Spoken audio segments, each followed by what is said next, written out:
Everyone I work with that slices the golf ball does one thing in common on the downswing that makes them get through the way they are and leave the face open. They're sliding their hips through instead of rotating into impact. I'm going to give you a drill in this video to help clear that up, and you'll start hitting the golf shots you've always wanted to. So to fix that slice, you've probably been working on your grip, your stance, your club face, the club path. All that, you can work on that all day long. As long as you're sliding your hips into impact, your chest is going to hang back, the face is going to open, and you're going to hit it out to the right if you're a right-handed golfer. When you turn through correctly, your body's going to square the club face. And then you can come in with the club face square, rotate around, and you're going to hit it much more solidly, and the ball's finally going to fly straight.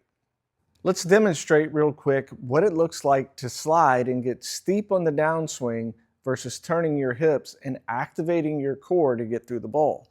So when you get to the top of the backswing and you start sliding with the hip instead of turning, there's nothing to pull your body around. You're just laterally moving into it. Again, your chest is going to get stuck behind, the club face is going to be open, and it's got no choice but to go out to the right with that slice.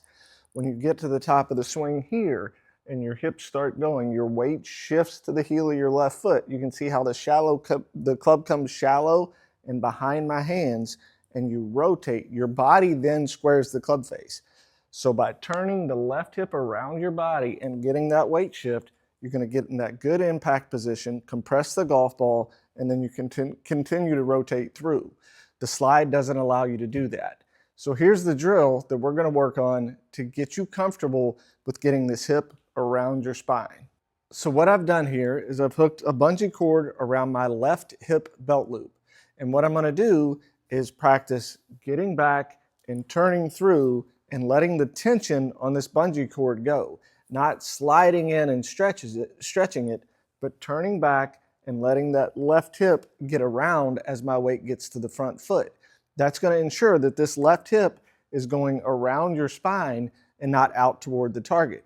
If I get to the top and I slide, my face is going to stay open. I'm going to get too steep on the downswing instead of letting it get around as my weight shifts and shallowing the downswing and getting into the ball the right way.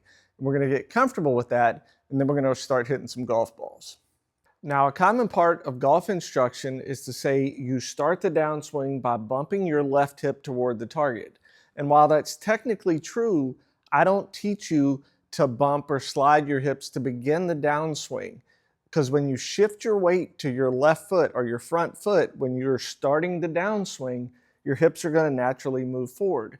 Where amateurs mess up and people battling the slice is they will just continue to bump through and forget the rotation.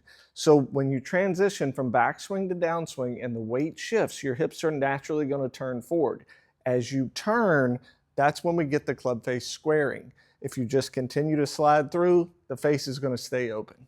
And then we're going to hit some golf balls trying to get that same feel of releasing the tension on that bungee cord as you start your downswing. And it's going to look like this. On the backswing, as you transfer your weight, your hips move back a little bit. But then when you transfer your weight on the downswing, your hips will naturally move forward. You don't have to think about that, just the rotation coming through impact. Hope that educates your game. I'll talk to you soon.